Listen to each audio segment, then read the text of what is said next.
Why, hello there, everyone.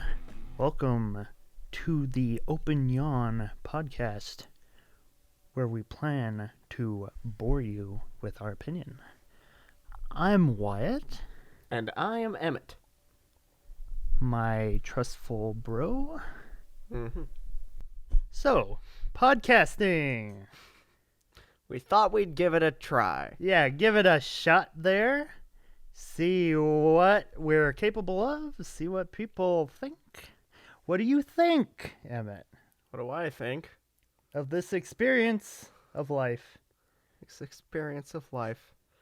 Well, yeah, we always talk about movies, Oh, yeah. and recently we seem to get in the knack of talking about movies when we weren't supposed to be talking about movies.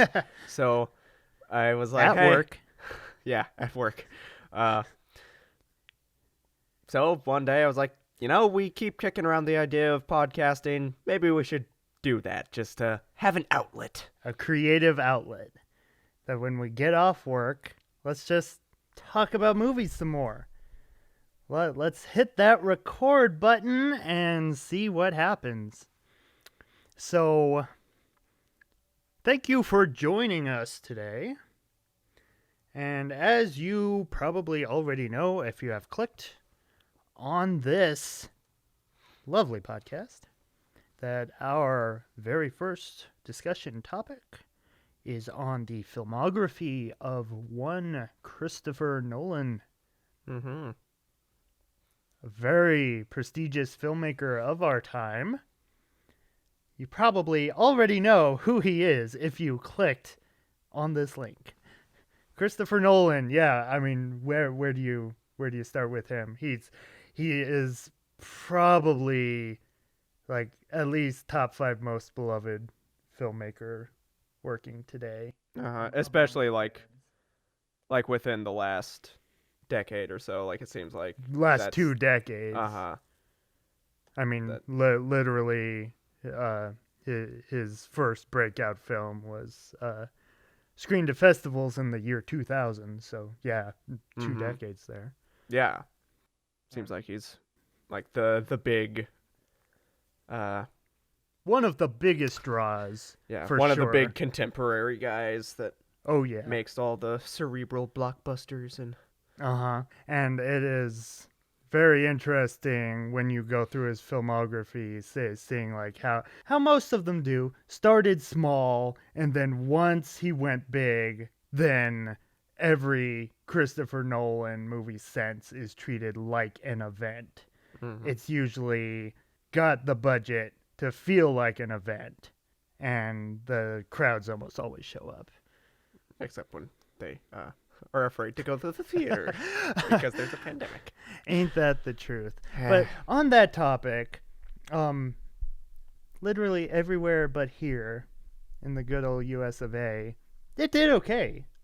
That actually this very week, he came out with a statement saying he was pleased with the overall numbers that it did hit worldwide, but was not happy with the current film-going market. that everyone keeps. He was the only one that wanted to try. It feels like reverse chicken, where Right? instead of barreling towards each other's doom to see who's the first one to pull out, it's like they need to take risks, like the theaters and the movie industry, that they're like pulling away at risk of causing their own doom. And then you look at the other major markets, like I keep talking to you about China and Japan. They're doing the exact opposite. They're cranking out several high-profile releases and reaping the benefits of them, but not here. Not here. Though, also, it's not just us. I mean, Europe is just about as bad as us when a certain virus is concerned. And so film going there is like, I think, even more non-existent than here. But the less we talk about that, the better, if you ask me. We want to shift our sights elsewhere to happier, brighter horizons Mm-hmm. to kind of get a break from life. Yeah.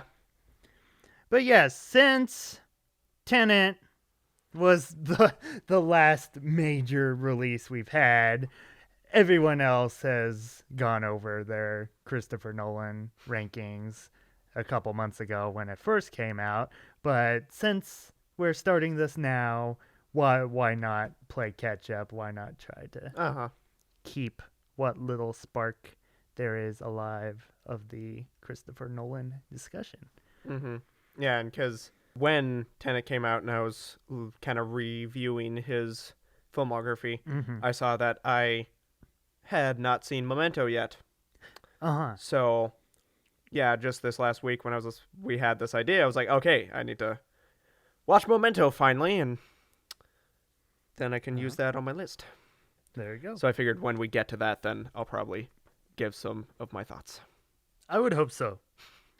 So yeah, overall, Christopher Nolan has 11 films. I figured it would be simpler just to keep it at his 10 major releases. Following was his very first kind of experimental film. From what I've heard, I have not seen it, but it seems to be the least essential of his filmography. Like, to get the full Nolan package, you don't necessarily have to watch that. So I figured it'd be fine just to skip on that one. If anyone out there has seen it and thinks that it's worth a look, let us know. But from what little I had seen, it just seemed like it wouldn't necessarily be my type of thing anyway. Mm-hmm. And I literally know nothing. Like, shot for scraps, like, I want to say like a $5,000 budget, like, Mm-hmm. so like really small. But then that's impressive that that's all it took to then land him his first major studio gig after that. Mm-hmm. But so yeah, ranking his 10 films. So got a top 10 list there for you. We'll go the usual lowest to highest. What do you think? Want to maybe start with our bottom two? I say what my two are, you say what your two are, and then use that little bundle there to kick things off, and then go two by two on up. And if we have the same, or if we have similar movies in that little packet of two, then get a back and forth going. But then if one of us has one going later on, we'll save our thoughts. Or like if you have one but I have it higher up on the list, I'll wait to throw my hat in the ring until we get there on my ranking. Okay. Before we get kicked off with that, though, I'm gonna throw some trivia your way. Some trivia. What do you think of that? Trivia can be fun. Okay. This should not take long.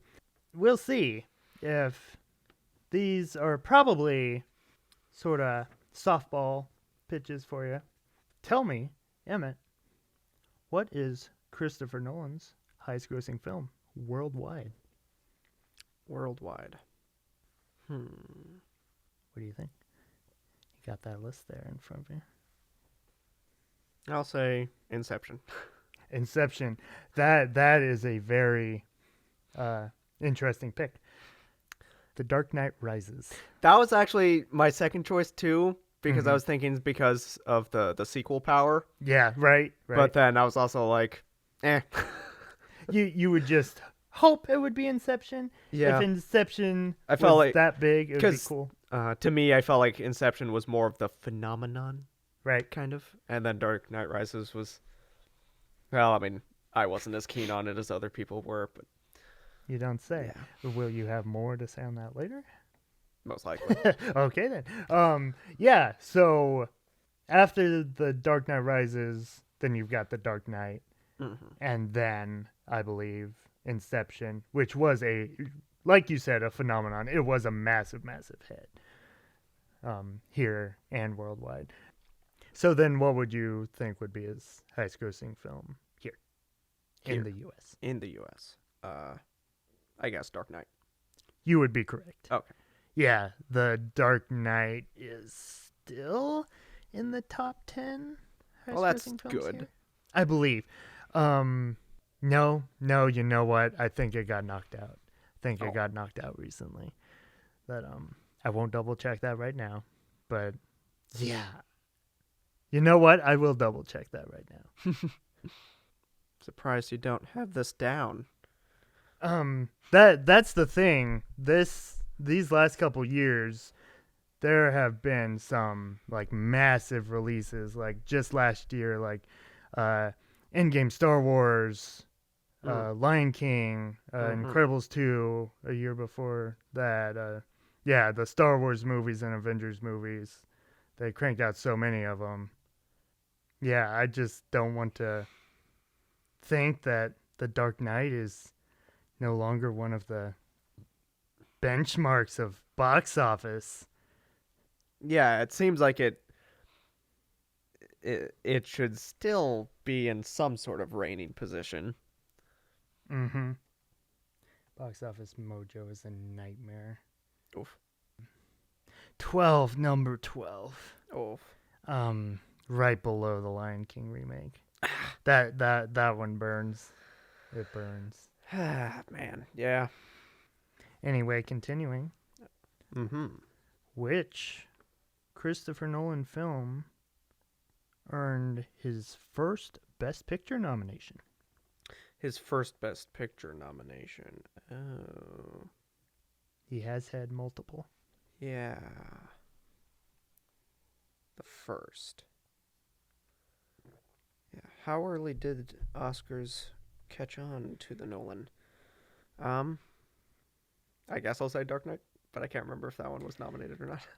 The Dark Knight was infamously not Right. nominated. Okay. I probably should have remembered that. No. I'm glad though, because for me, this is all just second nature. But I figured you aren't quite as up to speed on both box office and the Academy Awards as I am. Mm-hmm. Yeah, Dark Knight infamously missed out, which then caused them to change the rules to up the count to 10 Best Picture nominees.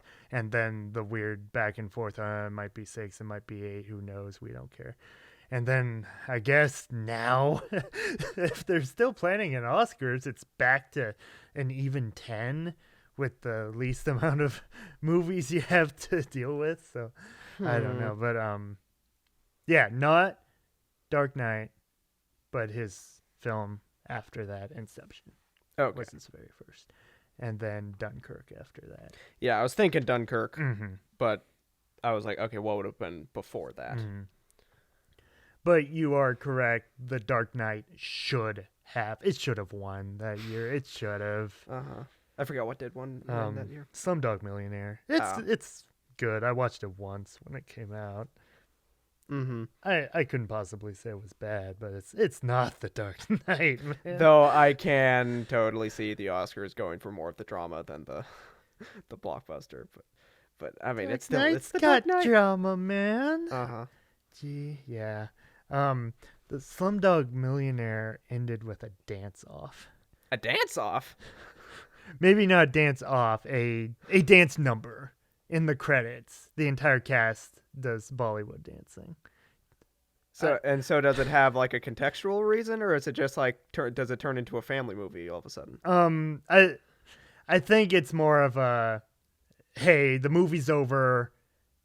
This is an Indian movie. We're just gonna dance for fun, kind of thing. Yeah. I think it's more the actors dancing. They're like looking straight at the camera. But I know just with the Dark Knight snub in mind, I'm just like, oh, Best Picture, huh? But the rest of the movie was good. Anyway, which of his films was the first to earn an acting nomination? An acting nomination. The the very first. Oscar's like Pacino, so I guess I'll say Insomnia. That is not a bad guess, man. Okay. But no. It's The Dark Knight. Okay. With, of course, Heath Ledger. Yeah. Okay, follow that up. True or false? Is that the only acting nomination earned by any Christopher Nolan film? I don't immediately recall any. So your answer is Well, you phrased it like a question, so I don't know. true or false? Oh, So I guess yes, that Okay. is the Yes, only true. one. Yeah. yes, it is Okay. true. Which, if you ask me, is kind of bogus. Mm-hmm. Leo was really good in Inception. Yeah. I'm still surprised they didn't want to give him anything. And then we'll get to my thoughts on Interstellar in a second, but McConaughey's really good in that. Yes. He's really good. Uh-huh. That's like the main good thing I can say about Interstellar. Just McConaughey does have really good acting. Oh, yeah. I'm going to chalk that up to they just gave him a win the year prior, which that hasn't stopped him with others. But, who knows? If there's one rule for the Academy, there are no rules. Except there are many, many rules, but there aren't. All right. What was his first film to earn any nomination of any kind? Any nomination of any kind. The first Nolan film to get an Academy Award nom. I'll say Batman Begins. I don't know why. No, that's a good guess because that did earn a nomination for cinematography. Mm-hmm. Memento. Okay. I was hesitant to go to his very first, but I did feel like that makes sense that it would have won something. It did not win. It just got nominated. Yeah. It was nominated for screenplay and editing. That makes sense. I was able to rewatch that. Okay. I just finished it this morning. Actually, I cut it down to the wire. I had only seen Memento only one time a decade ago, I think. Mm-hmm. Long enough ago that I was still a little boy and I wasn't able to watch them R-rated ones. Oh no, Emmett, it's got some little bomb-type bombs. You better go to bed, or what would you normally do when we were watching those I'd go upstairs and watch Rango. Anytime we watched an R-rated feature, I'll just pop in Rango. You know what? That is not the worst thing I've heard. That I like that. Just make that a rule. I watched it a lot. I don't blame you. Yeah. I was obsessed with that movie when it came to DVD. Let's make up an excuse to fit that into a future discussion someday. Rango's not a bad film at all. Mm-hmm. Yeah, just make that a rule. Hey, kids, if your older siblings are off watching, I don't know, The Matrix or something that you can't watch. If you want to feel a little edgy, but you're only 10, watch Rango. That does the trick. Yeah. It's PG, but it feels like it's more of a everybody. Hey, adults, there's a few things in there for you to enjoy. But it's fun, for kids. Yeah. Alrighty. This will not be a question. Just again, taking out following. And Tenet, since the Academy Awards haven't happened yet, but I'm certain Tenet will earn a nomination of some kind, since there will be only 4 other films in contention for the Oscars. You're saying that? I joke. Yeah. Well, I guess that doesn't apply necessarily. But I was gonna say you're saying that Bad Boys for Life won't just sweep the whole Oscars. You know that's what's in my heart. You know it, but who knows? Weirder things have happened this year. This is 2020 after all. Anything can happen. That's what 2020 has taught us. For good or for bad. I'm just kidding. For bad only. But I believe his only other movie not to get any Oscar love was Insomnia. And that one feels like something Oscars would like. Right? If that came out now, people would be talking about it all the time. But we'll get more into that in just a little bit. Two more quick questions. How many Nolan films feature the good actor Michael Caine? He's got his fingers out. He's procrastinating. I counted 5 off the top of my head, but Off the top. Yeah, I guess I'll say 5. 5? By my count, it's 8. 8. What 5 do you got? The trilogy, and then The trilogy. Interstellar and Tenet. And oh yeah, he popped up in Inception. I forgot about that. Yeah. This is true. I guess, did he have a cameo in Dunkirk at some point? Yeah, a cameo as a voice on the radio. That's probably why I didn't remember. And you didn't count the Prestige? Prestige, doy. He fades into the role so well. Oh. That might be my favorite role of his in a Nolan feature. Uh-huh. And I'm he's sad great I as forgot Alfred. about that, dang it. Uh-huh. I think in my brain, since Prestige, he's still playing like a sort of kind of sidekick character. My brain just thought he was Alfred and just lumped that in with the trilogy. Right? Now, of course, Emmett, you're looking for the secret to Michael Caine, but you won't find it because, of course, you're not really looking. You don't really want to know. You want to be fooled. We will get to the Prestige, trust me. But very last question. How many Nolan films feature a score by Hans Zimmer? He's got the list out again. I'm going to count the ones that I assume are not by Hans Zimmer, and Which then would those be? subtract the number. Okay, so I'm going to assume the first 2, and take out Insomnia and Memento.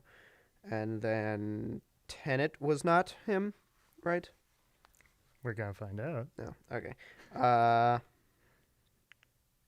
can't remember about the Prestige, but usually, like, I feel like since that's in the midst of his stride when he's, I guess I'll keep it in there.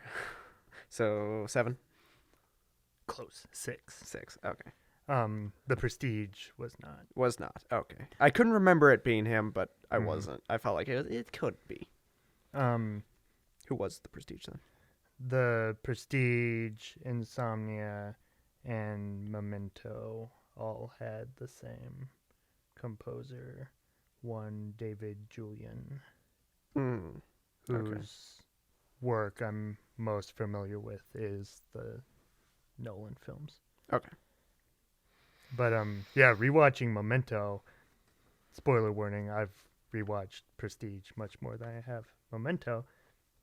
And I was getting hints of the Prestige score in Memento, which I found very interesting. Yeah, I can't remember now what the score sounds like, but I know I like it. I know it's effective, but In the Prestige? yeah. Yeah, okay. Bizarre trivia, not a trivia question. Yeah, on Wikipedia, there's this whole article about when it came out that the critical reception to the Prestige was overall positive, not glowing, but there was like a large negativity towards the score. Huh? I don't get it. I've never heard like even the worst movies or the best movies with a bad score. I don't know. I've never heard of, hey, let's just all rally together and complain about a film's score. Huh. Because usually, if I find a film score weird, like in an Oscar type picture, then that ends up being one of the most acclaimed scores of the year, and it's probably gonna win. Uh-huh. Or And something. then yeah, like to me, it seems like either it's that type of situation where we think a score is weird, but then other people are like, oh, it's art. But Right. then, or if a movie has a bad score, it usually just fades into the background and I don't notice it. So What constitutes a yeah, bad what score? yeah, especially to like make that as a criticism of Prestige. I'll take that as meaning that there's nothing else to criticize with Prestige. I like that outlook. That's a great take. Yeah, to me the score, the movie would not be the same without the score. It's very subtle and just helps the rest of the story kind of Unfold. Yeah, very. Okay, so now we will dive right into our list. So, Emmett, what are your bottom two? My bottom two coming in at number 10. I'm gonna assume we both have the same last place. Coming in at number 10, I have Interstellar. Oh wow. Okay, and so 9 would be Tenet. that's oh wow. I misread that. Okay. Because my overall thoughts, I would say that Interstellar is the only Nolan movie that I like specifically don't like, and Wow. then Tenet is the only Christopher Nolan movie that I feel apathetic towards.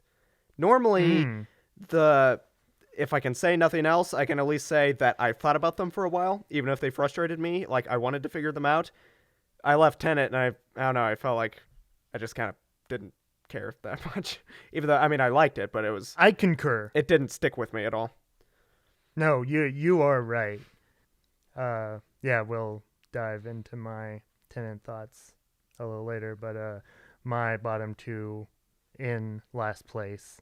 I'm still surprised. I know I have harsher opinions on this film than most, but The Dark Knight Rises.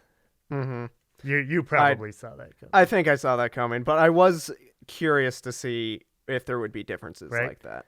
But number 9 is Interstellar. Yeah. So, yeah. When it comes to those two, for me, The Dark Knight Rises is the only Nolan film I actively dislike that I would give a negative review. Not the worst, but like coming right under what would constitute a positive, maybe a little lower. I haven't rewatched that one in a while because I don't want to. Mm-hmm. The more I think about The Dark Knight Rises, the more I'm just baffled by its choices. Yeah, That I can see that. for me, it's when you're trying to do a film like Christopher Nolan normally does that takes itself so seriously and wants to feel so real world. You can't have these glaring plot holes and Mm-hmm. these like baffling writing decisions. Yeah. That's what really takes that one down for me. I don't get Bane. Uh-huh. In theory, the character's good, but the voice is the clincher. We constantly joke about this, but I will say It's such a pretty voice. it is iconic, Yeah. but not for the reason you'd want it to Uh-huh. be. If anyone's gonna do the Bane voice, it's because they want to make a joke. Yeah. Uh-huh. And I think maybe the reason I chose what I did was just the last time I watched Interstellar, I basically decided I was done. That they're both very similar, where I always really want to like them, so I go back to them, and then I end up feeling frustrated.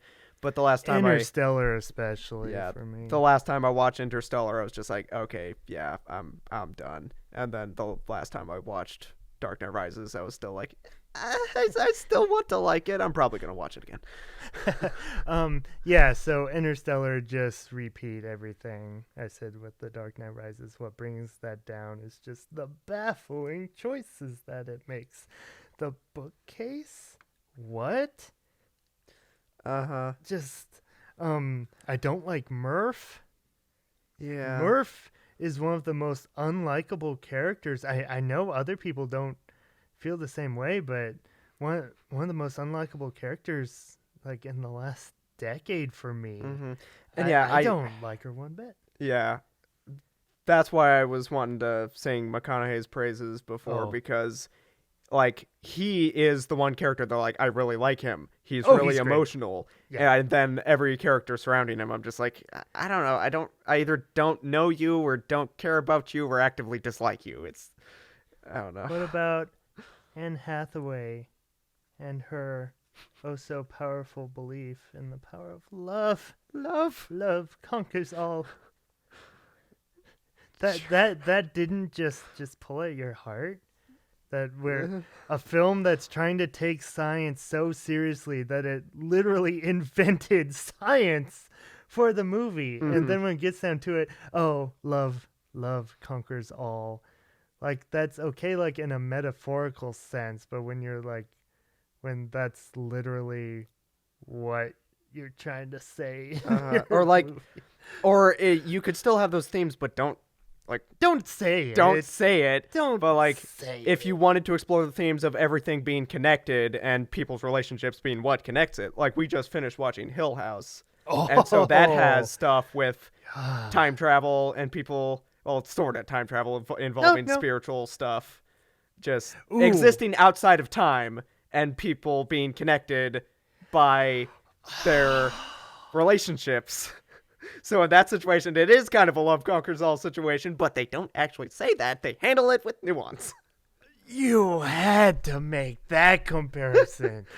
Oh, that just brought Interstellar down another peg. You are absolutely right.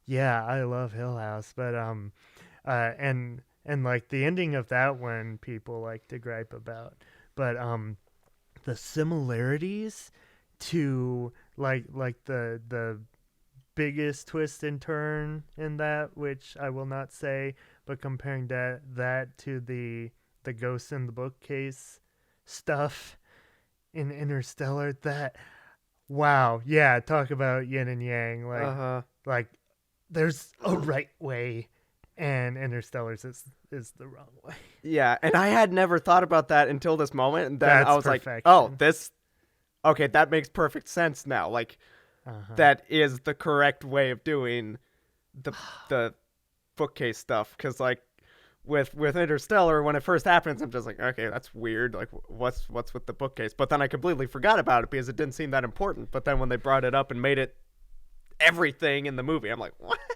I will tell you right now what was with the bookcase.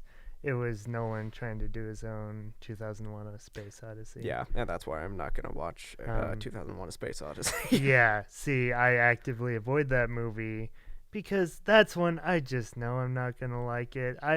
I've heard about the space baby. When the space baby like confuses the heck out of me, and I'm like, what are you even talking about? Then that's where, when we get to McConaughey in the eternal bookcase, the infinite bookcase, if you will, I don't get it. Where we were in space and now we're in a bookcase. The only thing I can say for it is the production design is impressive. Oh, especially when you realize that most of that scene was done practical. Yeah, that's like, That is I never insanity. realized that until I the last time I didn't watched think it. So could have that's possibly. that's what I tried to concentrate on while I was watching it. Just okay, I want to analyze this, not because of the story, because that sucks, but because this looks cool, knowing that it was real. No, yeah. Watching that scene for the first time, like even though I knew Nolan famously tried to avoid CGI effects, I just figured there's no way you could do it without it. Like any big movie still has to employ CGI. That it just had to be. But then yeah, look that up if you're interested. That is really cool. But you summed up the movie in a nutshell. The writing sucks. It doesn't make sense, but it looks really cool. Yes. Though sometimes I'm not crazy about like all the shots that a lot of modern space movies do this, like First Man, where like they just strap a camera to their fake spaceship instead of these wide epic sweeping shots. They just slap the camera right there, so you're just stuck to the side of the spaceship, and it just feels claustrophobic, which is probably the point. I don't like it. So when we get to like the docking scene, when the music kicks in, the that Hans Zimmer theme, not all of his music in that movie I love. That like the melodramatic stuff, like when Murph is crying, the kind of droning, I really hate that, but like during the docking sequence, that theme is fantastic. That scene is fantastic. The shots of the ship just spinning at that velocity, like that, those are the kinds of shots I'm talking about that look insane. Yeah. Yeah, I really, if that movie had scrapped the time travel twists and just focused on a really high stakes, It didn't need time travel. it didn't, because just having a high stakes space journey to find a new planet for humanity, I'm like, okay, that sounds like a really cool idea. You could do a lot of cool stuff with that, but then everything about the time travel brings it down. But I was going to make a comment, and I can't remember for sure if they ever did this in this movie, but thinking of the shots reminded me a little bit of Ad Astra. Oh yeah, there's another one. Yeah, that which didn't go as big Yeah. as I wanted it to. And that was normally with space movies, even though like I think it's cool, it always confirms that it always makes space seem like the freakiest thing imaginable. I do have to say that movie did make space look beautiful. That watching it a second time. Oh, well shot. Very well shot. I feel like that handled some of the spaceship floating through the air shots a little better than Interstellar, because Interstellar, I know, leaned really heavily into the fixed camera. You know what movie made space look the most beautiful and epic? WALL-E. WALL-E, there you go. Yeah, why watch Interstellar when you have WALL-E? WALL-E is an animated Christopher Nolan movie, isn't it?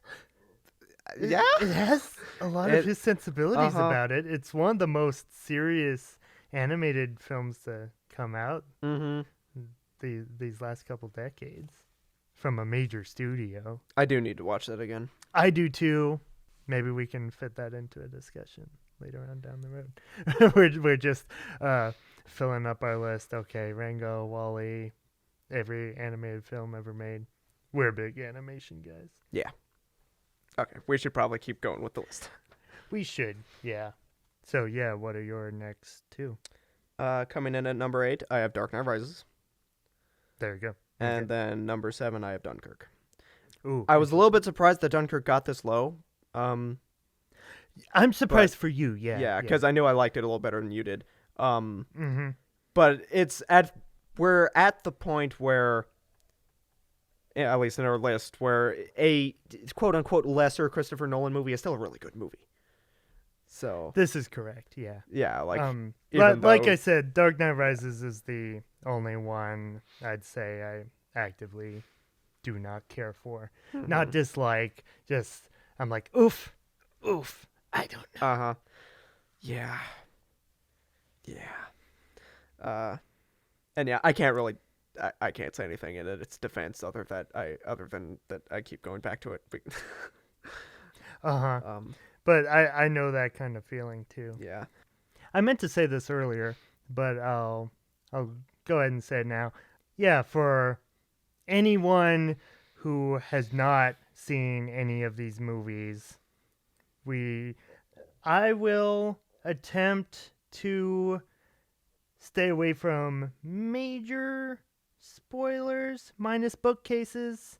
That's just one we're going to talk about no matter what. But I don't know, yeah. Some of my Memento thoughts I might get into some things, but if we're going to talk about major spoilers, we'll probably like just put up, hey, spoiler warning. But I figured I'd try to skirt around just like the major spoiler beats, but like still like describe main plot details Yeah. and like just insinuate at it without flat out saying this is what happened. Yeah. But I'll like, attempt to do the same. uh huh. Uh, But yeah, if you find that you can, if you want, yeah. put out a spoiler I'll warning. think about it. Just I guess here's the warning for now: be on the lookout for spoilers.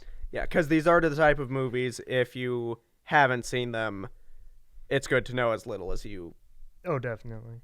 as you can Mm-hmm. before you see them, so that you're all fresh on it. Except bookcases. The more you know about that going in, probably the better. To prepare you, so that it will make any shred of sense. Although for me, the more I think about it, the worse it gets. So See? Yeah.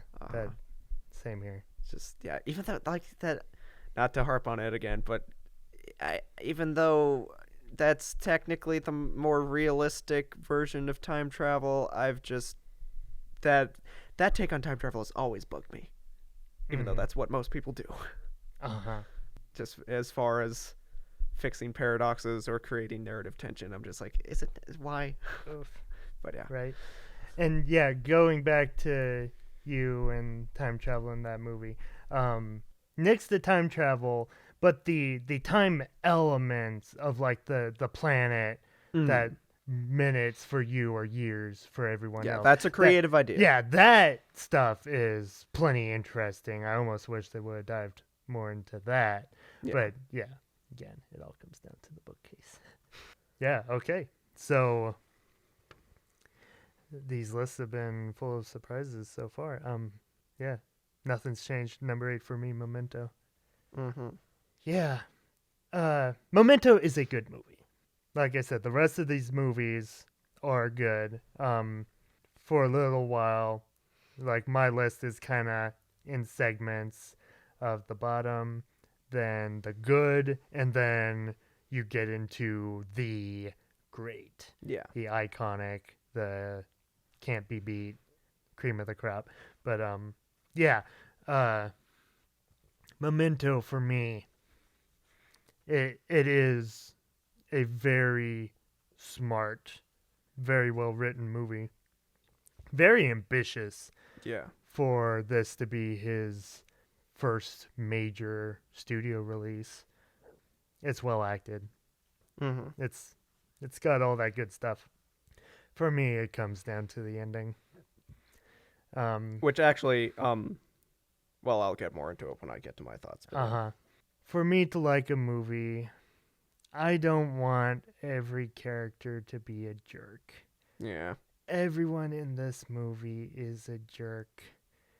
Even Steven Tobolsky is a jerk. Remember Sammy Jenkins? I don't want to remember you, Sammy Jenkins. You're kind of mean. You don't treat your doctor very well.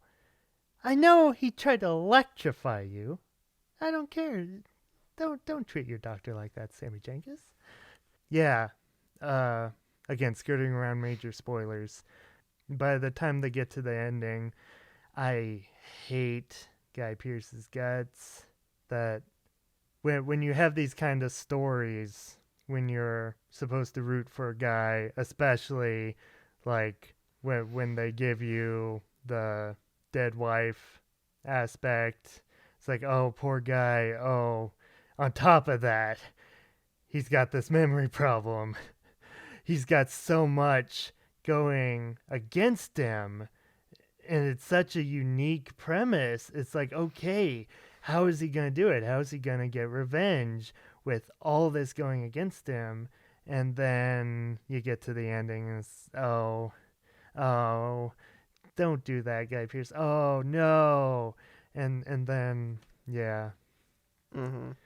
And we'll get to the right way to do that kind of thing later on. Your characters don't always have to make the right choices. They don't have to be gleaming angels, but just give them more for you to Sink your teeth into, I guess. Thank you. Yeah. Uh-huh. But we'll get more into your thoughts later. My 7 was Tenet. Yeah, you hadn't said much. it is good. But for one where you're supposed to, like, it's made for repeat viewings, that everyone coming out of it, good or bad reactions, the main reaction almost always ends up being, oh, I need to watch that again to fully understand it. The problem is I'm not interested enough in what it does to Yeah. motivate me to completely understand it. Yeah. That's my predicament where like I felt even though I feel it would be a little harsh to say it's a gimmick, but It is. No. yeah. Out of all of his movies, like especially we'll get to Inception, the time stuff was the least interesting. Yeah. The like, first hour was the best for me when they were just doing spy stuff without time related hijinks. Uh-huh. And again, not to be harsh, but like I think I said when we first got out of the theater that it feels a little bit Shyamalan-y, where he has his thing that he's known for, and now he's just doing that. And I'm like, okay, dude, do you necessarily need to do that? You are correct, good sir. Yeah. But like not, you never go full Shyamalan. He's not on that level where Shyamalan actively makes really bad movies nowadays. Yeah. I think not that case. Tenet turning into just a typical save the world plot, that's what killed it for me. Again, the writing of his most modern movies. So much of I thought there was so much potential with, like, if you wanted to give it more of a personal stakes kind of story with... It needed it. Yeah, with the time elements. Because I thought it was setting it up to be like, okay, first half, traditional spy stuff. Then the entire second half is going to be him going backwards through everything else that we had seen. It was going to end where it began with the very first opening scene. And like then it Memento? didn't, basically.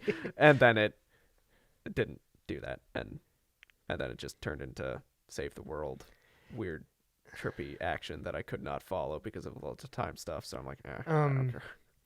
Yeah, it's so weird because like the kind of end of the second act car chase, I felt like didn't do quite enough. Like I'm like, oh, one backwards moving car.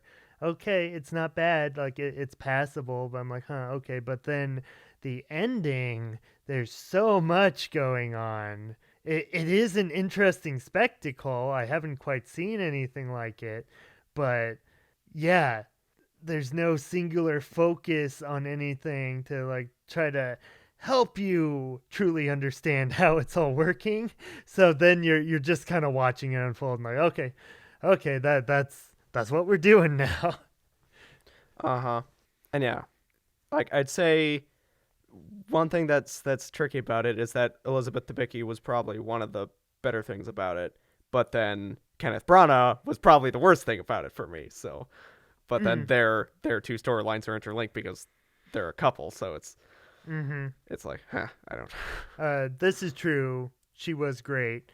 Yeah, I still didn't necessarily buy into her storyline either. Like, I felt like that might have been the most boring stuff, the drama between her and Kenneth and all that time spent on the boat. Oh, yeah. Kind of lovers quarrel.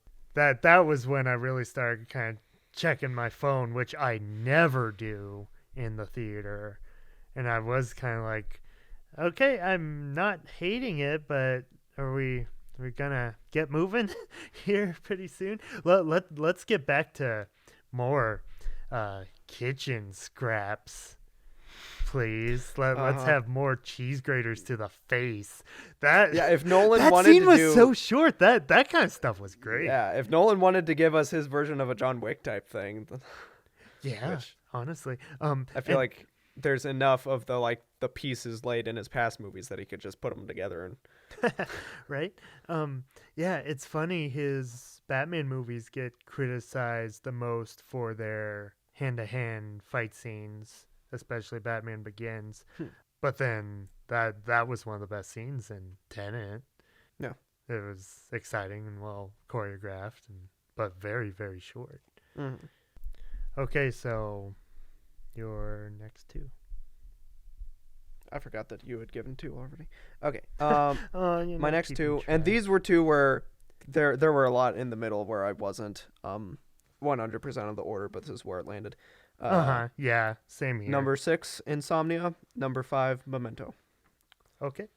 Yeah, because I had kind of forgotten about Insomnia for a while, but then recently something reminded me of it, and then even though it slipped away, so I can't remember specifically what I liked about it. Looking back, I was just like, I really like that.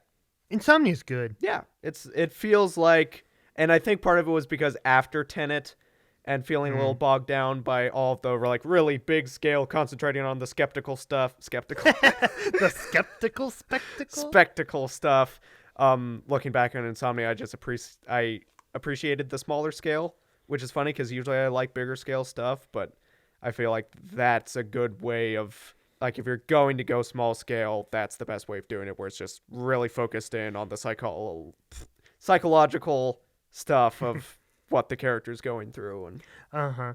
really And good crime thriller. yeah, I also felt similarly with Memento, Mm-hmm. that rewatching that, it was just like, oh, yeah, no world-ending stakes.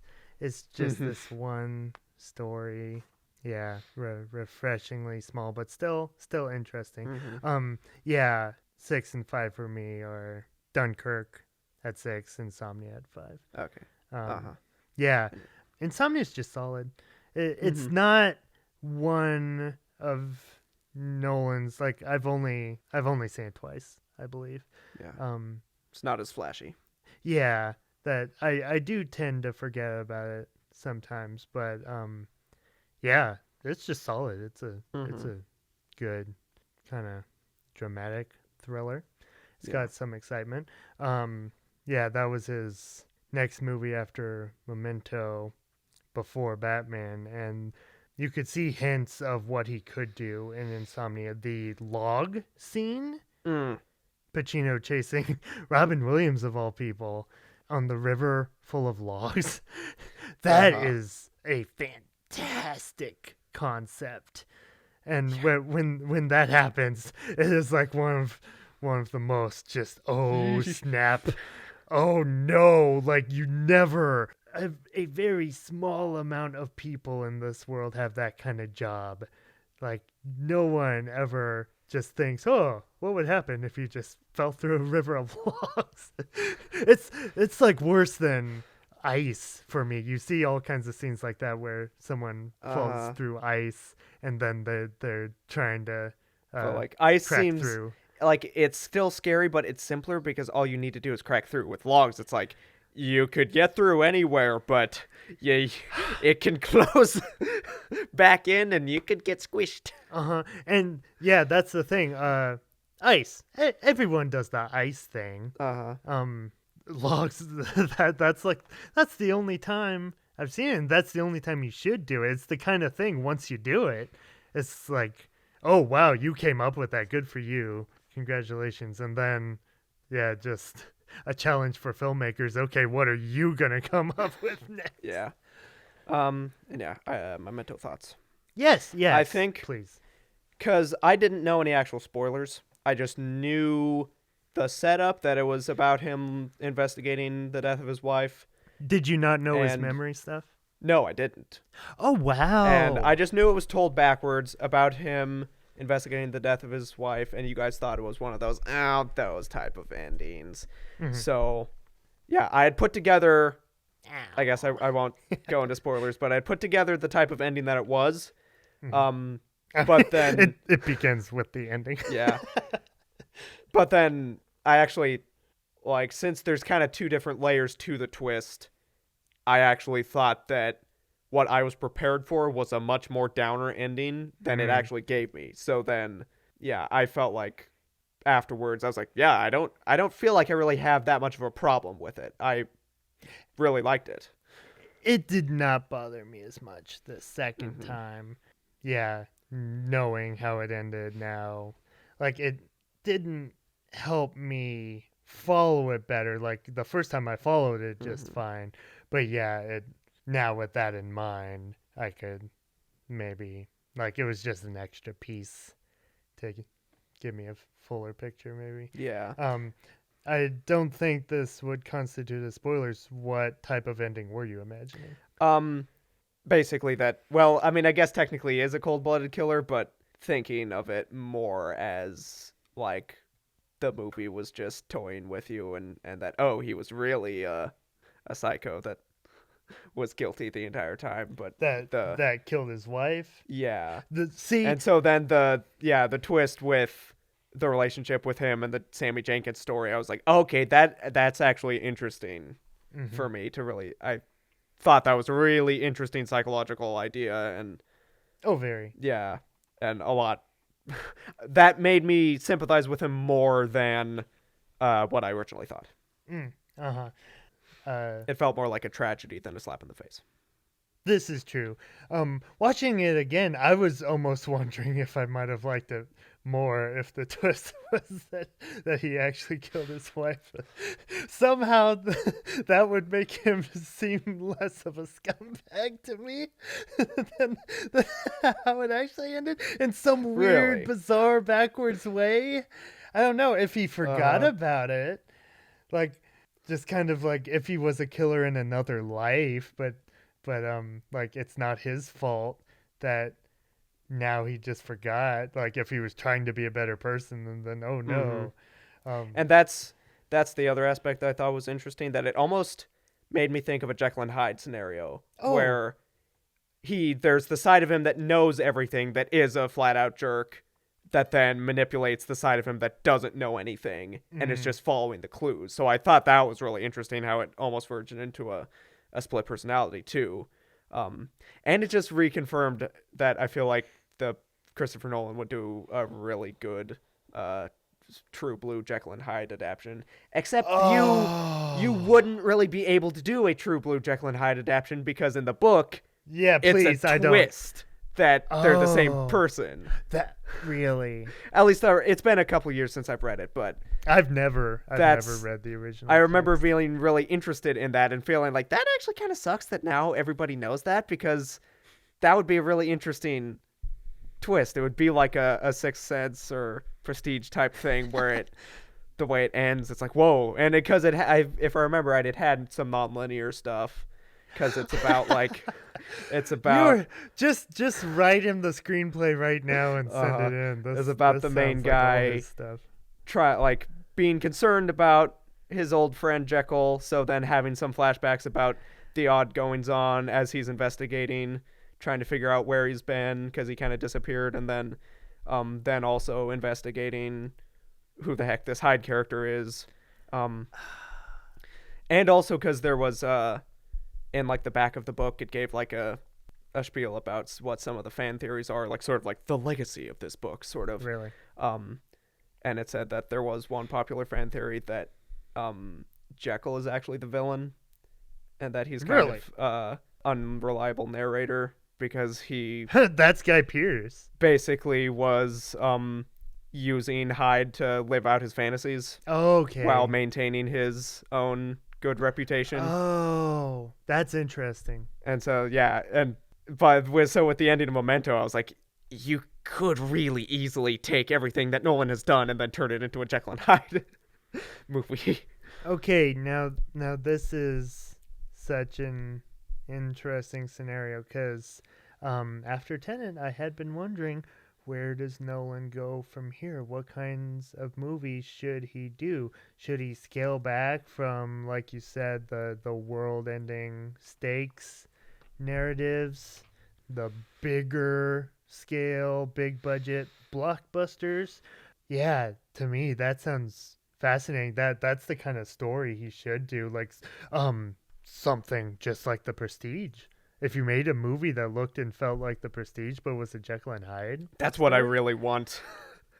Just that go would back rock to the so basics. Much. Yeah, like a really just, because basically it would be very similar to Prestige, like a period piece, but then with a lot of different sci-fi elements mixed in, like sci-fi fantasy stuff with him doing experiments and things. Now, if you could somehow craft an original narrative that was still that kind of period piece, but then not call it Jekyll and Hyde. Mm-hmm. And that way you could somehow attempt the twist. Oh, it was really a Jekyll and Hyde story this whole time. Yeah. That's how you would get your surprise ending. Mm-hmm. And then since he's got these big budget sensibilities now, a bigger scale period piece, those are the kinds of things I want out of movies Mm-hmm. that like have the budget to give you just a grand sized movie, but just without wall to wall action Yeah. or anything. But yeah, there you go. Last thing on Memento, Mm-hmm. with you talking about the not liking the twist, it does make me wonder what the original short story written by Jonathan Nolan was. Okay, was it the original story? I read something that it was written after the movie.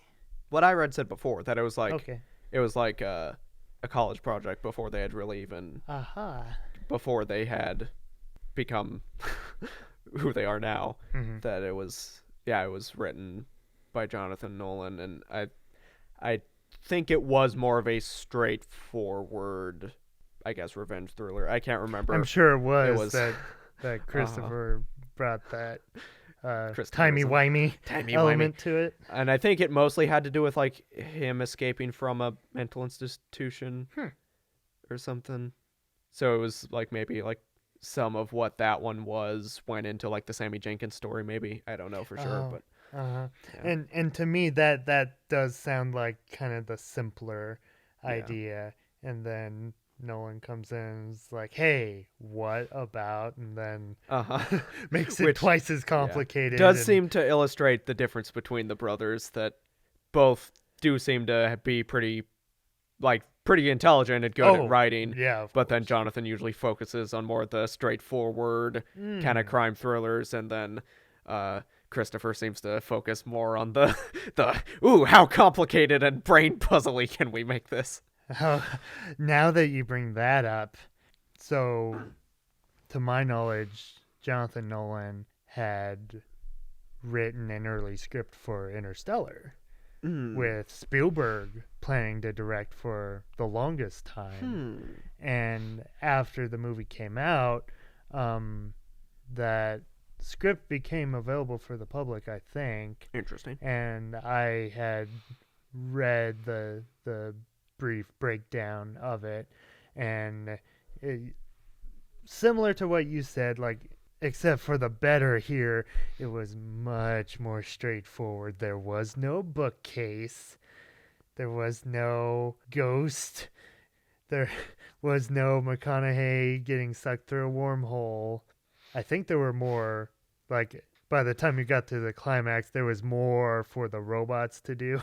Yay! That's one thing we didn't touch on. That movie needed more of the robots. Justice Those for were the some robots. great designs, just on the technical Hadn't seen anything aspect. quite like that. Like, you could do a lot of things. And we won't see them since, because see, that's one of the biggest things that bugs me about any movie is when you come up with like a great out of the box concept, and then, oh nope, that's all we're doing. And it's like, that was your shot. That was the one time we were gonna get it, and now just poof, that's it. And yeah, I may have to try to look that up again and remind myself of those details. That then Nolan kind of did his own draft when he decided to direct, and again brought more of those timey-wimey elements. Or the Jeremy Bearimy. Oh, okay. Now this is funny because I'm the one who hasn't watched a single episode of Doctor Who, and then Emmett hasn't watched a single episode of Good Place. And yet we've switched. that is really funny. But yeah. Okay, so my number 6, Dunkirk. Right. We haven't said much about Dunkirk. That's because I don't have much to say. Like, Mhm. again, it's a good movie. I don't have anything to say about it. It's a World War II movie. To me it's like if I were to see one of those old black and white like classic Mm. war movies from the black and white era, that yeah, it's got some war stuff. Like it's definitely watchable. Just Yeah. uh it's intense. It Mhm. again, well shot. The the sound mixing and score are all effective. Just Mhm. it it doesn't stick with me like it might others. Yeah. What number did you have it on your list? 6 below Insomnia. Okay, so that's just those two were reversed. Mm-hmm. Or no, still same order. Just I had one below you. I forgot. Okay. Yeah, I am surprised that I put it below you. I guess it's just because I liked Memento more than you. Mm-hmm. Cause it's not hard for me to appreciate World War II movies. Uh-huh. Normally, I'm not really into like war movies as a whole genre, but I'm interested in history and like the World War time periods. Mm-hmm. So usually, it's if something's has that aesthetic, I'm like, yeah, I can like that. So. Mm-hmm. Yeah, when it comes to war movies, I don't know what I need to really get invested, cuz like everything I said about Dunkirk, exact same thing for Saving Private Ryan. I It's a haven't good seen that one yet. I should rewatch it again. It's good. Just a week later, I forgot about it. Just nothing stuck with me, but like people adore that movie. And then same with 1917 Mm. just last year, early this year, for us. Yeah, it's good. I just forgot Mhm. about it a week later.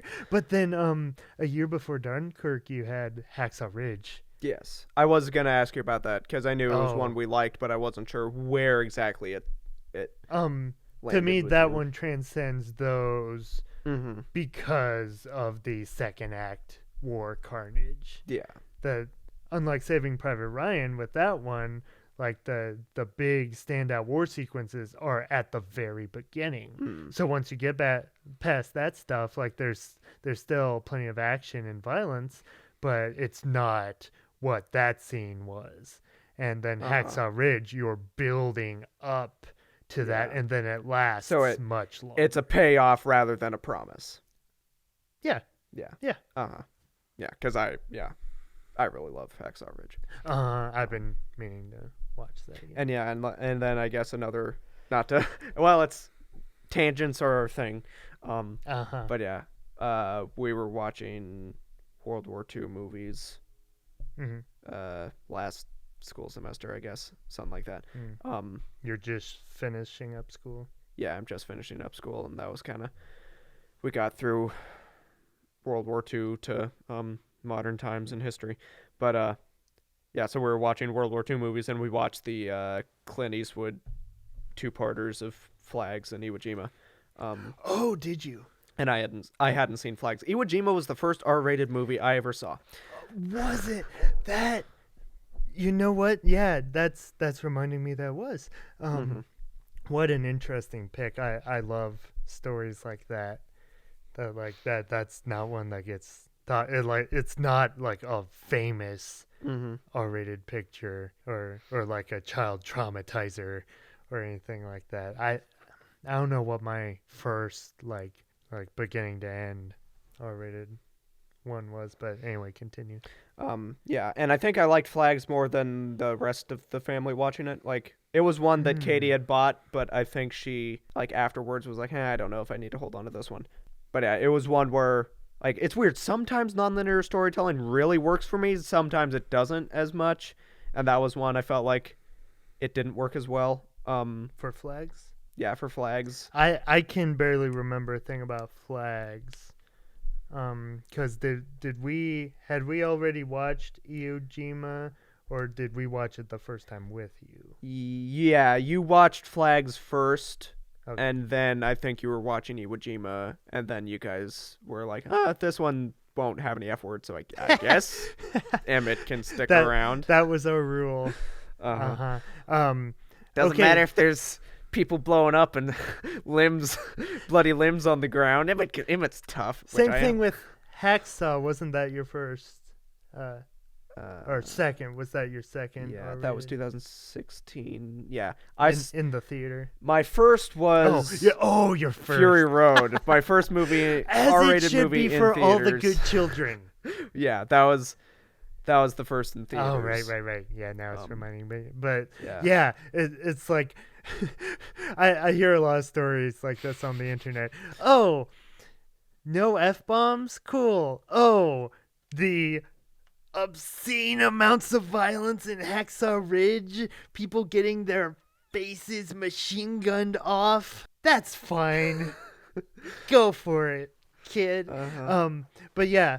Okay, so it's funny because that means I've only seen the flags in Iwo Jima once each, but I remember more about Iwo Jima than I do flags. I Yeah, can barely that remember a makes sense. thing about the first one.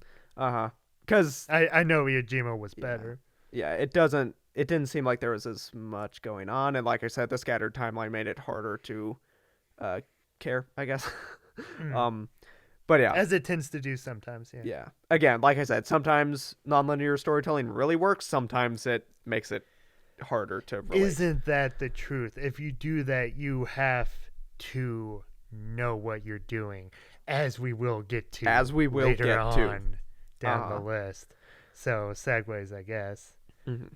Yeah, so, okay, for me, now this is the cream of the crop, the Yeah. tippy top. And Let's see. yeah, I don't know how much difference there will be. What's your 4 and 3? 4 is Inception. 3 is Batman Begins. Okay, this is what I predicted. My 4 is Batman Begins, and my 3 is Inception. Mm-hmm. Yeah. Don't have a whole lot to say, I don't think, but yeah, just Inception is really good. It's an example of what I was saying, like with Tenet not working because it focused too much on the save the world storyline in the end instead of any like personal development. Inception Exactly. is all about the personal psychology. If Inception had we have to save the world from literally ending plot, that would ruin it. Mm-hmm. You go big in scale, but have the storytelling be intimate. Yes. That's the rule. Exactly. Yeah, so my 4 and 3 and my 2 and 1, those two groups, they're interchangeable. They're ties, but I have to rank them. Mm-hmm. So that's why I put Batman Begins just below Inception. Mm-hmm. Every time I watch Batman Begins, it gets better and better. Yeah. I don't know, yeah, something just pops with Batman Begins. Like, it's still a notch below Dark Knight, but I feel like it's kind of the best of both worlds between the more comic booky superhero movies and the more, like, the Dark Knights. Oh, definitely. Where stylistically, it feels very unique. And I more really like Batman. that. Yeah. More, like, it fits kind of that Batman mythos feel. The Dark Knight, the one thing the Dark Knight is missing is production design, like the Narrows. Mm. It to feels me, more like just a regular city. Yeah. That's always been my real main complaint about the Dark Knight.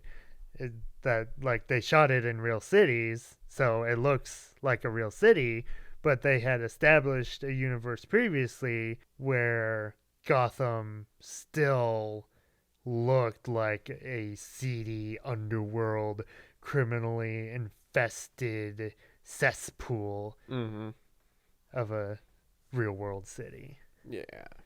And yeah, that's one of the things I love about that. This was my first real, and I assume yours too, introduction to Batman. Yeah.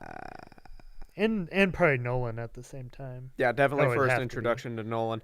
I'm trying to, because I felt like I had introductions to Batman, but I can't think of specifically what it would have been. Because I feel like Batman Begins takes precedence as like sort of being my Batman. Right. We were not raised on the previous incarnations. Yeah. No Burton, no Schumacher. Yeah. I didn't fall in love with the 60s Adam West version until afterwards.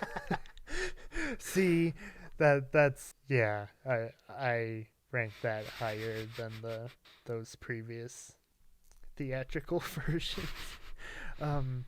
Yeah, I didn't get anything out of Burton's Batman because I was not raised on it. I watched it like Oh, look, after Batman's I was out of trudging. school. I didn't know people actually trudged.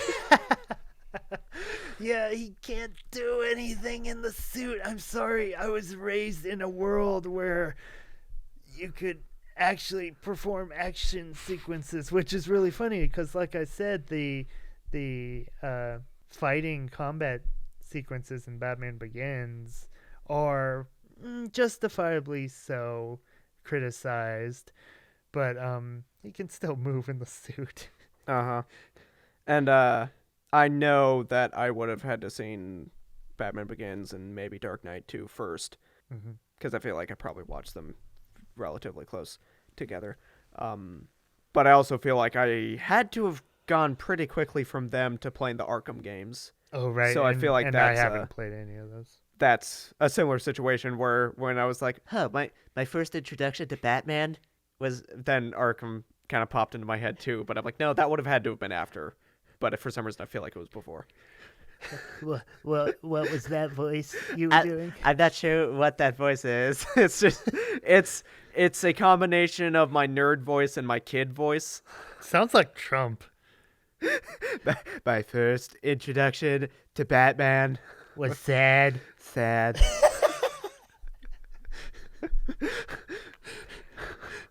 Your kid nerd voice, you say? I guess. Good to Like know. if I talk like a nerd boy, I have a fanboy that what just you always talk complains online, like what. And then And then my kind of just like my kid voice where I'm like, oh, I'm young Emmett. So then combine that, and you get just sort of Trump like, a little bit more of a whimsical Trump. Whimsical. Come with me, and you'll see a world of your Trumpy imagination. Is that whimsically Trumpy enough for you?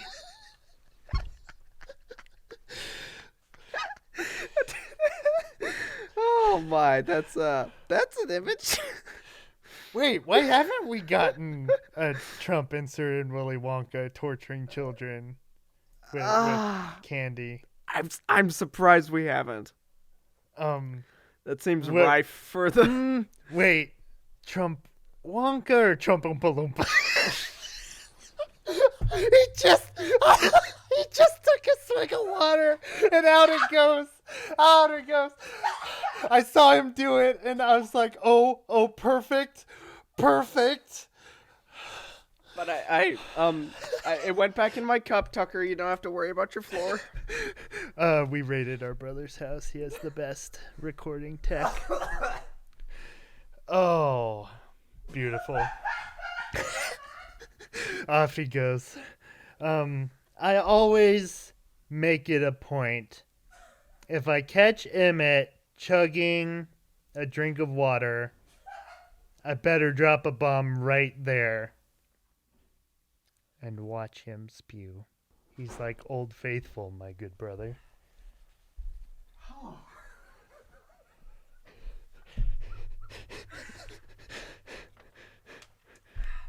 So 24 Trump Oompa Loompas. Why haven't I seen this on YouTube anywhere? I mean, orange faces. Right. It just writes itself. Trumpy, dumpy, doopity doo. See, like I said, that just wrote itself.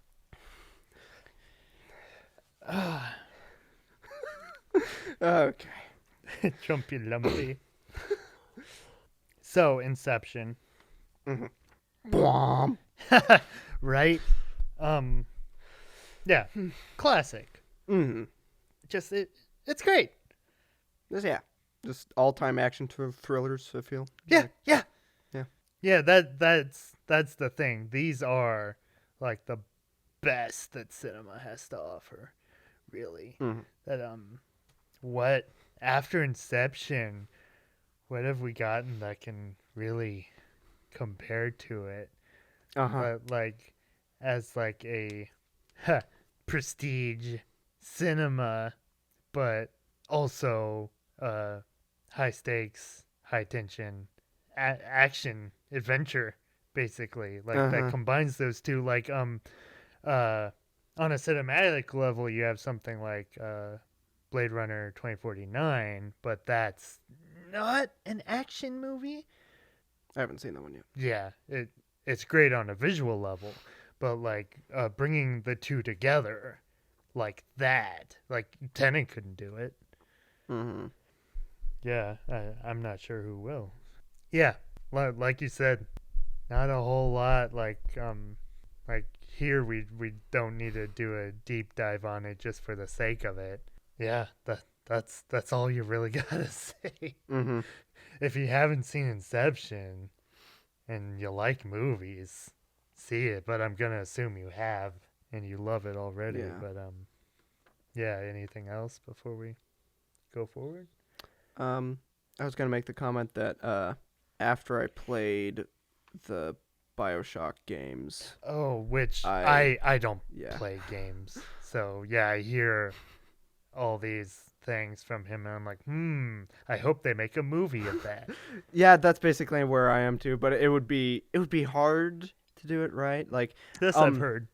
the first BioShock game, I think, would be easier because it's a little more basic, and so you'd basically just have to do really stylistic, intense action thriller. That's all I would really want. Like a um, Gore Verbinski movie, perhaps. Yeah, I could see that. He has a very dark, grungy sort of style. If he did some sci-fi, and was his last movie horror? Because Man, has he not done anything since that? because I would also want it to be kind of borderline horror for me. Yeah, and especially getting off Hill House, I'm just like, dude, Yeah. give me more Um, cerebral horror, please.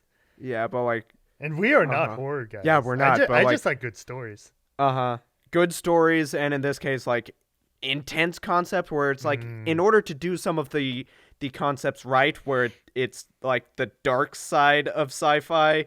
I feel like you'd have to make it kind of horror with some of the disturbing ideas that go into it. But then, yeah, BioShock Infinite would be really complicated to do, but I feel like it would be really up Nolan's alley. That I feel like that would break the internet if Christopher Nolan directed a video game movie, because like there's still the element, not as bad as it was, but the lingering effects of the video game curse. Yeah. That some people think that, like, since we've gotten what you could call some passable entries that the curse is broken, I wouldn't go as far. Like, yeah. Like you still need that great, like 90% on Rotten Tomatoes Yeah. example, like Oscar contender maybe. Which, yeah, you need someone who like knew what they were doing, because I really felt like Assassin's Creed could have done that, but didn't really. Even though I thought I didn't think it was as bad as most people did, but watching it the second time, I was just kind of bored.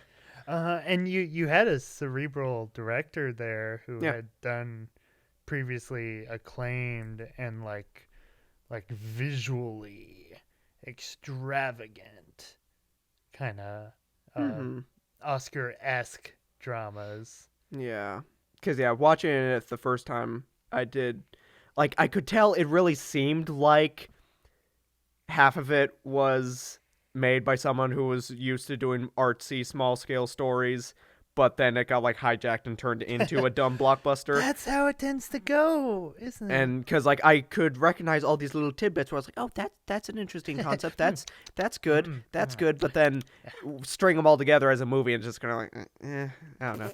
It's very similar.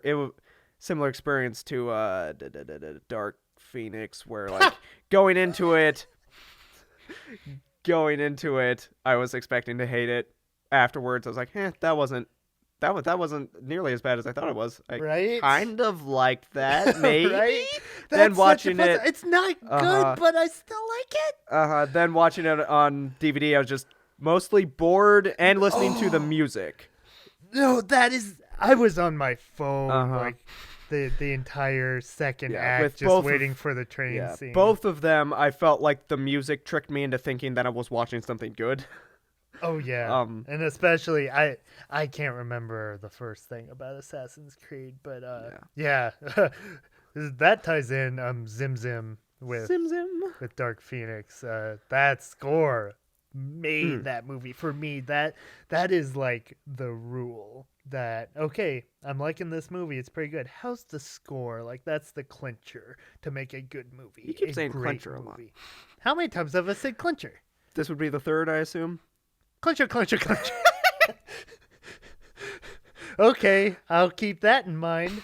Anyway, Because, I mean, it wouldn't have been something that I would notice, but I'm not sure if I've ever really heard you use that. And I felt like you'd used it another time today before we started recording, and I felt like that was the first time I'd heard you use it, so then now you're just using it rapid fire, and I'm like, huh? clincher. But yeah. But yeah, like to me that is what makes or breaks movies for me a lot.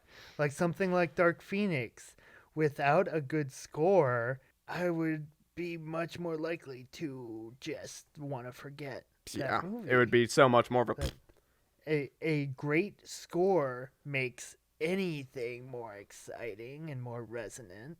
Mm-hmm. And that's what it should always be.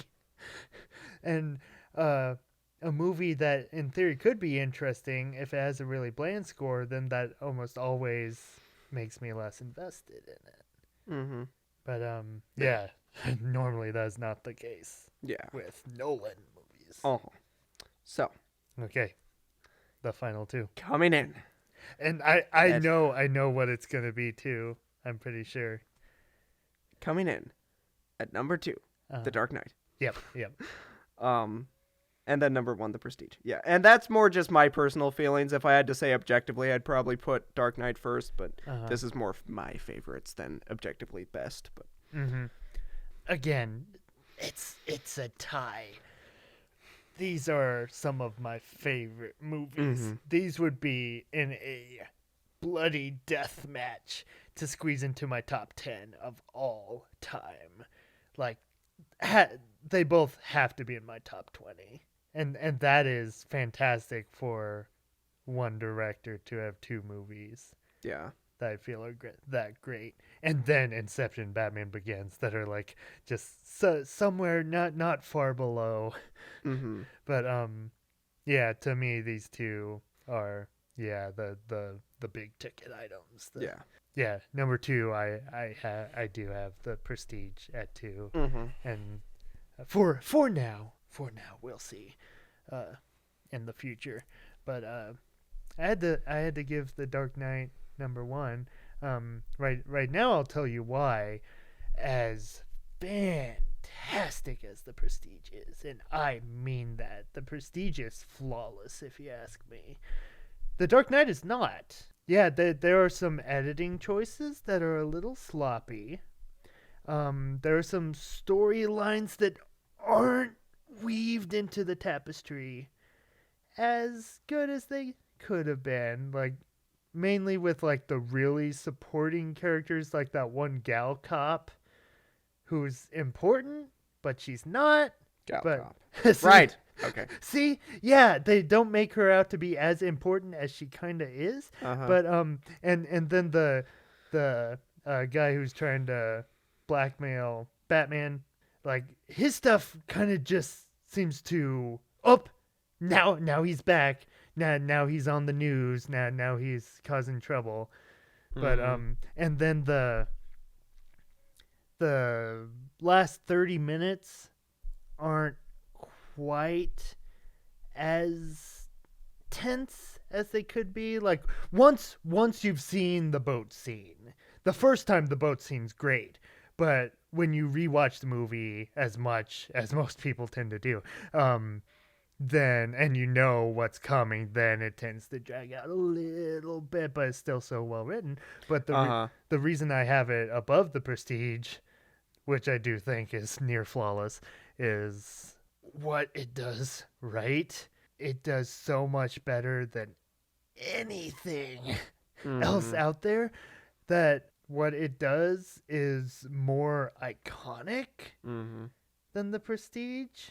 But I also give that as a point in Prestige's favor as well, that you don't have to be iconic to be great. But just it's Heath Ledger, it's the Joker. Yeah. Every line that comes out of his mouth is like how many Joker quotes are there? Like 50 or more that have to be like some of the most famous quotes in cinema for one character.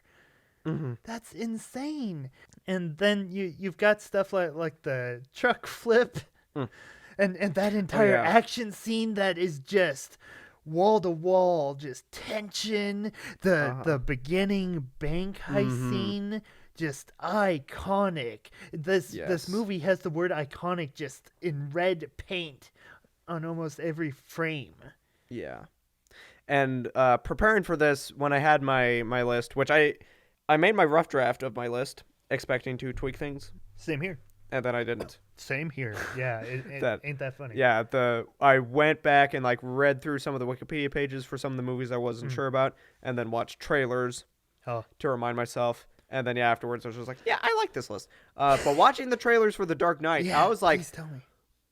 they showed way too much. Like, Oh, you're right.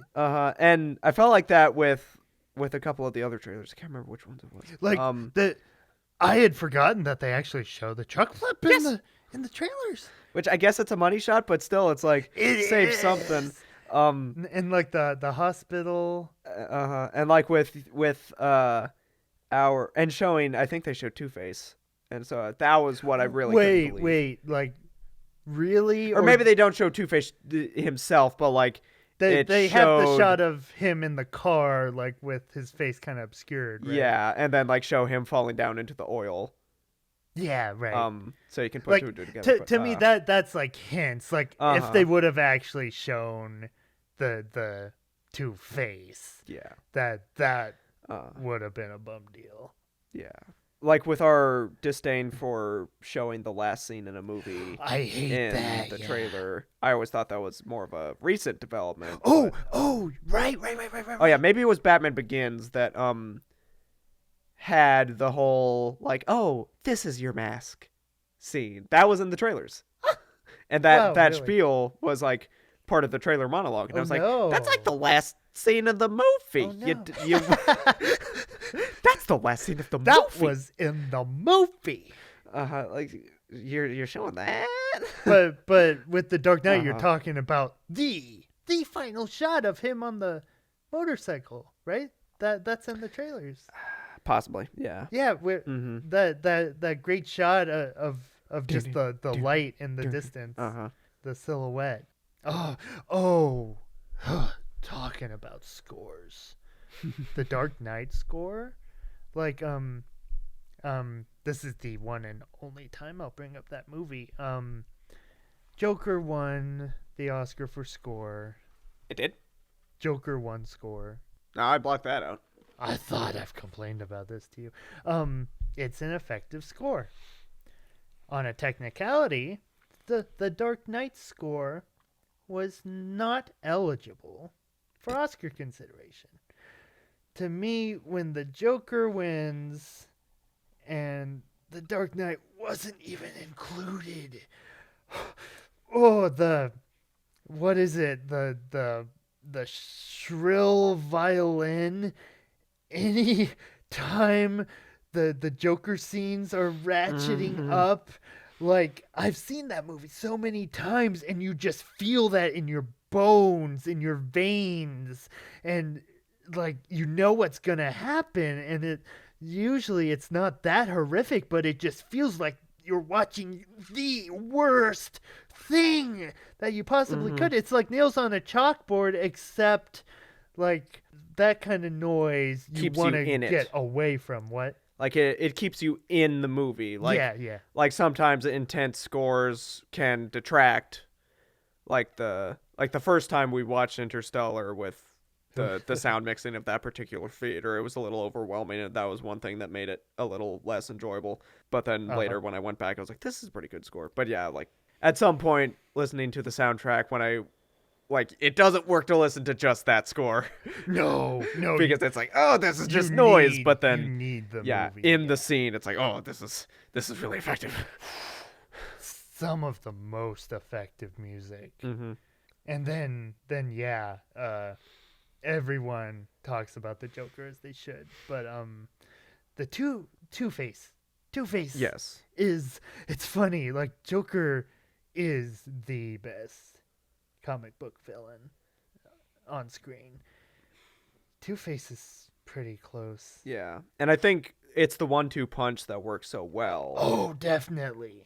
That like you think the crap's done with the Oh, Joker, and then nope, The it's just hit the storytelling of fan this with movie, Two-Face. I love it. And just all of the thematic elements just culminating with that. Like you think it's all about like his fight with the Joker is the most important thing, but then Two-Face really takes that and like embodies all of he basically embodies the fight between Joker and Batman because of his Two-Face nature. This movie is so fascinating because everyone always talks about Joker. It's not Joker's movie. It's not Batman's movie. It's really Two-Face's. It's really Harvey's. That he's the one with the greatest arc, Yeah. and like everything's building up to his eventual turn. Mm-hmm. That is such a fascinating decision. Mm-hmm. But then all these characters are great and they work off each other so well. Christian Bale's Batman voice is something. Which yeah, it is Like- funny that I can understand how exaggerated it is, but Especially at the end, it is Uh-huh. cartoony. since I grew up with it, Uh-huh. I'm a little bit in the zone where I'm like, I don't think it's that bad. Like It was better in Batman Begins. that, yeah, it was a little more toned down. He really laid it on thick. But Christian Bale's fantastic. Or Nolan laid it on thick, because I think I read that Oh? Nolan actually went back and had it augmented to be more What, really? gravelly. I think I remember reading that All this time I thought I had heard it was Bale's choice. maybe in Batman Begins, but I know in Oh. Dark Knight, I know I read something where on set that he, doesn't he had more of a regular sort of voice, and then it went back and got be more in post. We had a lot of fun filming this scene. Uh-huh. I cannot remember the exact quote. You sound like Cookie Monster. Today I had a random thought. What would be the best Nolan film to be recreated with Muppets? And then I thought, you know what? No, not Muppets, but I want to see at least the Dark Knight Joker interrogation scene, except it's Elmo and Cookie Monster. Which one's which though? Well, Yeah. where is it? Where's the cookie? Uh. You never start with the head. It makes Elmo all fuzzy. Uh-huh. That's another thing. Someone please make that. Okay, so now let's focus on your number one. I'd Prestige. say for me, Prestige edged out a little bit. Like I said, mostly because I felt like it needed love. It's the underrated one. Oh, it does. So It's funny. yeah. It used to be. It is gaining so much more Mhm. ground than I had previously seen among film communities that a lot Yeah. of people actually do tend to give it an edge sometimes. Yeah. And Like- and again, maybe it is for me too. Mhm. These movies are really interchangeable for me. Yeah.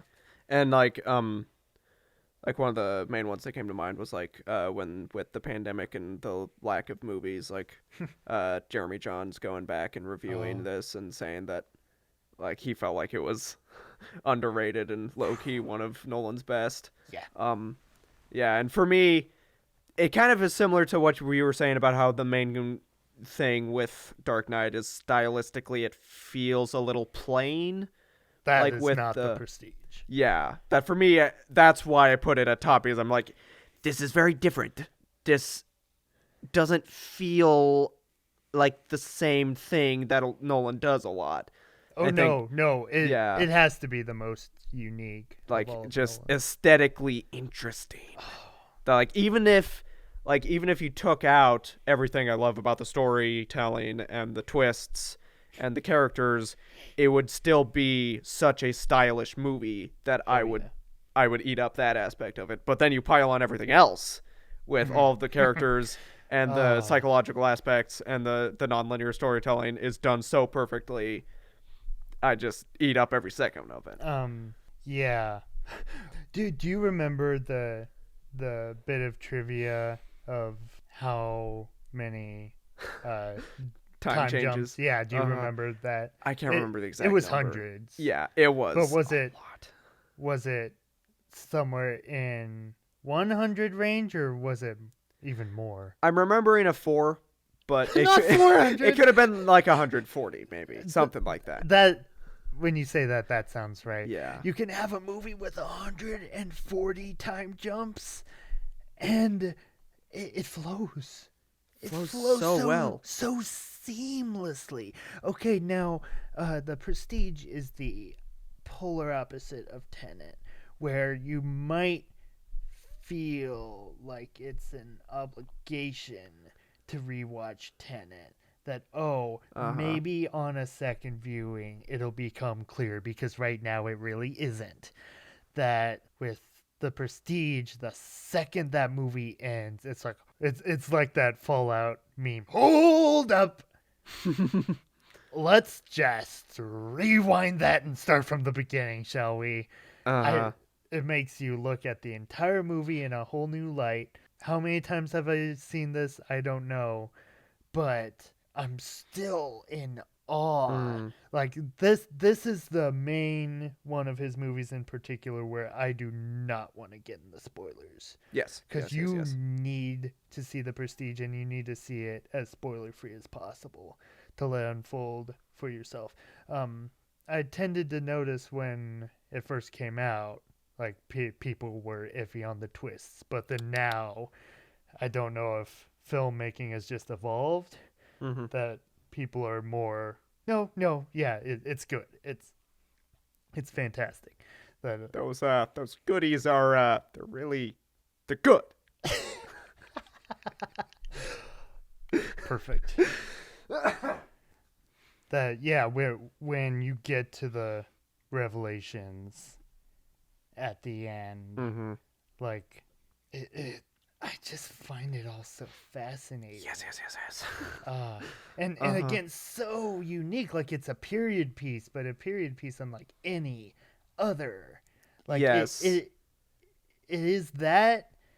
Like it comes across as a historical drama, but it's also like dark fantasy at the same Yeah, time. like combines like historical with fantasy and sci-fi, and really to me I feel like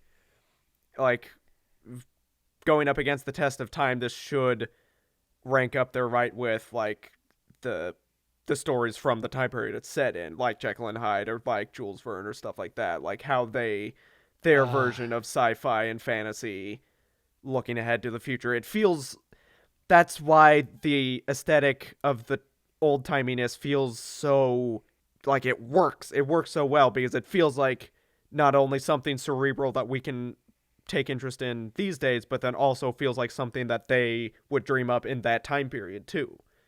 Very, yeah. Mm-hmm. And I really love that Jekyll and Hyde comparison. Uh-huh. But yeah, there are kind of similar threads in here too. Yeah.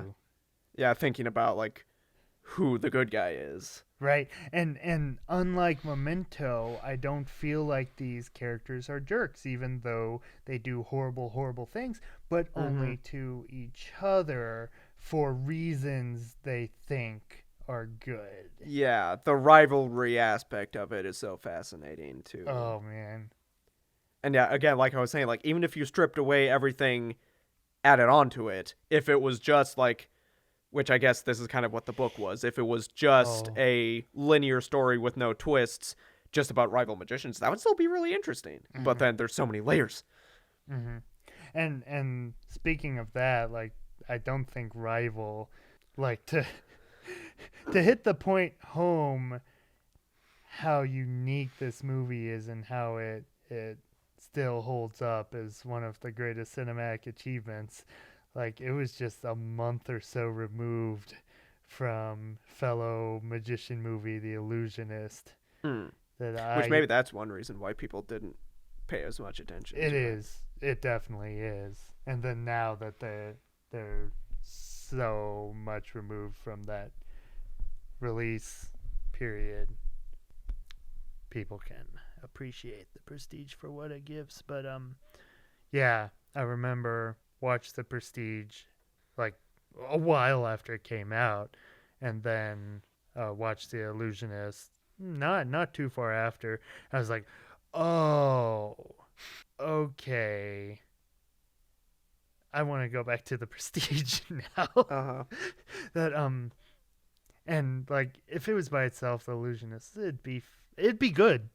I'd probably like it quite a bit. But it's like, do you wanna watch The Illusionist again, or do you just want to go back to the Prestige? And Let's I do haven't that. seen The Illusionist, so I can't comment. You know what? We should watch that sometime. Paul Giamatti Hmm. is great in that. He's great in anything except The Amazing Spider-Man 2. But yeah, the rest of the cast isn't anywhere on the level of Prestige, but Paul Giamatti actually would have fit like right in with the level everyone else is on there. And talk about the cast. Like we haven't really gone over the full cast of any of these movies, but that's one thing that sets the Prestige apart from a lot of things. Just so many major players and like doing some great stuff, like even minor roles like Andy Serkis and David Bowie. Yeah. Like those are just such like spot on. Just yes, put that actor in that Yeah. role. It's fun Mhm. and it's great. This movie is fun, even though it's so dark. Yes. Like figuratively and literally, because it's very dimly lit, but gorgeously too. Yeah, just watching the pieces unfold. And yeah, the start of the rivalry. Yeah, one of the best. Mhm. Any final thoughts before we wrap this up? Final thoughts. Yeah, don't know if I have too much more to add. We've talked about a lot. We've gone over plenty. Uh-huh. Yeah. Nolan deserves his spot in the Hall of Fame with movie makers, and Oh, definitely. And even though I may be a little lower on his most recent output, I hope he's got something in him that could give him at least one last Dark Knight or Prestige yeah. or Inception. I feel like every filmmaker's got one last go in them, but I feel like Nolan will be around for quite some time. Yeah. So who knows what we could get. Okay, so to finish this off, Emmett, I have a challenge to propose A challenge. for you. Here I have 2 toilet paper tubes Oh. And in a tribute to Nolan iconography, I challenge you to recite some Batman-themed tongue twisters as Bane. Okay, so repeat after me. Batman better buy a better Batmobile. Batman better buy a better Batmobile. Batman better buy a better Batmobile. That's my take. Jolly Joker jumped joyfully. Jolly Joker jumped joyfully. Jolly Joker jumped joyfully. Clever Catwoman caught Clayface crunching cookies. Clever Catwoman cut Clayface crunching cookies. Clever Catwoman caught Clayface crunching cookies. Big Bane bounced blissfully by Batman. Big Bane bounced blissfully by Batman. Big Bane bounced blissfully by Batman. That's all I've got. Indeed. Indeed, my good chum. Bane. It's just fun. It's something you've got to do. Doesn't that make you feel better in these dark times? So I implore everyone out there, if you've had a tough day, a tough week, a tough year, just go to the bathroom. But when you're done, grab a toilet paper tube and just bane it out. Whatever your worries, whatever your thoughts, bane that puppy out till you can bane no more. Okay, that'll be it. Thank you for joining us for this very first go at podcasting. If you've enjoyed it, let us know. We hope to do more. As you may have noticed, we'll just jabber on and on and on. If we've got a topic, it'll devolve into 12 others, and we'll just keep that train going. We like to do it. If that's the type of conversation you enjoy listening to, then you're in luck. We've got more of that in us, for sure. That's what we do. Okay, so bid you all adieu. Farewell. I'm still doing Bane for some reason. You want to send them off with a Bane off? A Bane off? Okay. First person to slip up loses. Oh. Batman better buy a better Batmobile. Batman better buy a better Batmobile. Batman better buy a better Batmobile. Batman better buy a better Batmobile. Batman better buy a better Batmobile. Batman better buy a better Batmobile. Faster, you fool. Faster, you fool. No, faster! Batman better buy a better Batmobile. Batman better buy a better Batmobile. Batman better buy a better Batmobile. Batman better buy a better Batmobile. Batman better buy a better Batmobile. What was that? Oh gosh. Okay. We better go now, everybody. We're gonna bane it out some more. Thank you. See you later. Goodbye.